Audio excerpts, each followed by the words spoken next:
Welcome again to our class. Of course, this is Mr. Coughlin. This is a continuation video of our current lesson about portraiture painting. By this time, you should have your sketchbook and all your equipment assembled. I want to let some of the parents know that there have been a variety of students, thankfully so, that have handed in some of their assignments thus far. However, it's required to watch all of these videos before handing in the portrait project that we're working on. Today is a very exciting day for me because I have with me a subject who is also known as a model, and I would like to, of course, first of all, make them very comfortable. Now remember, it's your responsibility to make your model or your subject comfortable. So I'm going to ask the model, are you comfortable? Yes, thank you. Yes, the model is comfortable. Would you like anything at all? Some water. Okay, some water. So I'm going to give the model some water. And now the model has some water. He might be with us for the next 15 or 20 minutes while we work on this portrait. Today, of course, the lesson involves the proportional features of the face. And remember, we're just drawing the portrait from about the shoulders up. No more than that, just the shoulders up. And there's particular techniques that we can learn how to do that with. First of all, what we have to remember is in one of my previous videos, I mentioned something about being somewhat bilaterally symmetrical. That means I was looking at my model here, Francisco, and if we notice, if we put a string in front of his face, both sides of his face are the same. There's an eye on each side, a nostril and an ear and so forth on each side. And if we go over here to our model, we find our subject, we find the same thing. If we put a string here, we notice that there's a line asymmetry. The line asymmetry divides him in half, meaning the left and the right side are the same. So what we're going to do here is draw an initial formation on our canvas. Now, once we do that, you might want to step in a little bit closer to see me better. I'm going to be choosing a nice soft pencil to start with. And remember, when you choose your pencil and you start your drawing, you do not want to press heavy because you might need to make some corrections later on.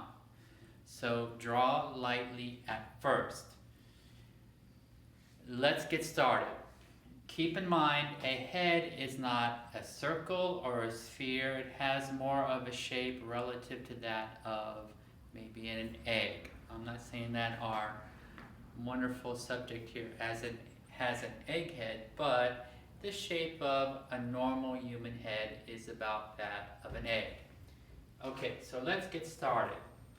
If I were to consider the top of his head, without his hair that is, up here, let's look in here nice and close. Maybe I want to get a little bit darker pencil just so you guys can see how it's going. If I were to start his head up here, what I want to do is draw a shape somewhat similar to what I'm drawing now. You're going to notice that it's relatively about the size or the shape of an egg, more or less. I'm going to deepen this up a little bit so you can see that. See what I'm talking about? This is more or less the shape of an egg.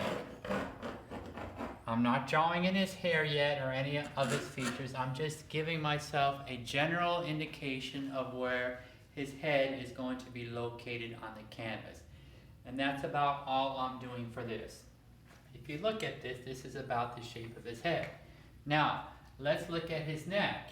His neck comes down from about right here. I hope you can see this nice and close with the camera. His head comes down here, and his collar on his shirt comes over like this, and down like that, over here, and down like this, and his shoulders go out here, okay? So this is the general layout without his head. Now here comes the important part because we're going to work on the facial features, and for that I have a ruler. You do not need one of these, nor do I need one of these, but we have to draw a line of symmetry, as I was mentioning before, right down the center of his face. Okay, so we make sure that we have everything perfectly set. So what I'm going to do very lightly here is draw a line right down the center of his face to match where I just put that string. Okay, so far all you've done is drawing in the general shape of his head that looks something like an egg, his neck if you want to, and maybe where his shoulders are going to go. You're just sketching at this point, and a line of symmetry that goes right down the center of his face. Now, here's some important parts where you might want to use your ruler with. Maybe. You don't necessarily need to do this. I don't do this. In fact, the portraits that I drew last year at Dr. Orlando Espinosa, I didn't use a ruler, you might have noticed, but for purposes of this demonstration, I'm going to do that. His eyes, or any model's eyes, are generally located halfway between the chin and the top of the skull without the hair, without counting the hair. So you're just going to have to imagine a human being without some hair.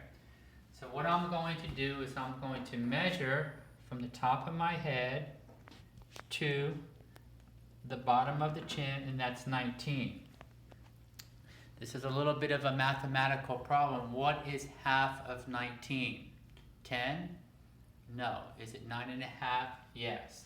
So if I put 9.5,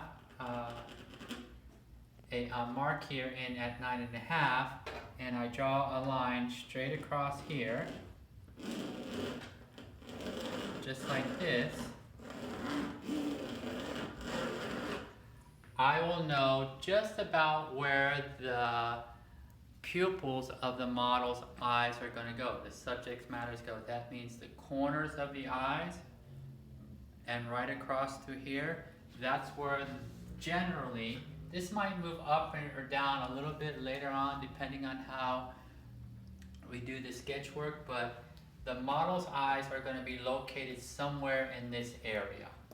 So now I've started a little map of my model's face, and this is going to help me out a lot later on. The next thing you want to do is measure between where the eyes go and the bottom of the chin. This is 9 inches. In order to find out half or the bottom of the model's nose, I'm going to divide 9 in half, and when I divide 9 in half, I get what? What is 9 divided by 2? 5th grade, you should know this automatically. That's 4.5. So that's where the bottom of his nose is going to be. So already, I'm finding out the line of symmetry, where his eyes are going to go, the bottom of his nose, and the next thing is where his mouth is going to go. His mouth is going to go halfway between the bottom of his nose and the bottom of his chin. That's 5 inches. What's 5 divided by 2? 5 divided by 2 is 2.5. So his mouth is going to go somewhere in this area. Okay? Somewhere in that area. Not exactly perfectly in that area, but somewhere in that area. So, the next thing we want to establish is the hairline. This model happens to have a lot of nice full hair in here, so we're going to decide where the hairline should be. The hairline, in my estimation, is going to be in this area. Okay? Just watch me sketch here for a moment if you can come in a little bit better. His hairline is going to come into this area and down to here. Okay, you're going to be covering all this later on with hair. Okay, so for today, that's all you need to do. You can, if you wish, use a ruler. However, it's not necessary, but I'm just going to, one more time, very briefly, go over the steps. The first thing that you would like to do, come in nice and close here to me. The first thing you like to do is draw a shape that's somewhat similar to the shape of an egg, a big egg that is, okay? Make sure your paper is nice and filled up. Parents, if you're watching this and your child is using a sketch pad, make sure that they're not drawing a small head in the middle, but rather they're enlarging the head so it fills up their sketchbook nice and well. So a nice round oval shape that we are going to modify later on. A line of symmetry right down the middle. You don't have to use a ruler. You can if you want. Then you divide this in half. 19 divided by 2 is 9.5. I put it in line where the center of the eyes goes. This is all going to be erased later. Then from this line here to the bottom of the chin, I divide this in half to get the bottom of the model's nose. And then I divide it in half one more time to get where his mouth is going to go. You have Thursday, Friday, Saturday and Sunday to do this because the teachers will be working on a work day. So between now and that time, just have this much done. That's all you need to do. Do not try to go any further than this. And remember, if you've already handed in a portrait, you'll probably want to revise that and hand in this particular lesson in following the methods that I'm providing here. So I'm looking forward to how creative you're going to be. Remember, follow my example here and you're going to wind up with a really wonderful portrait. Thank you.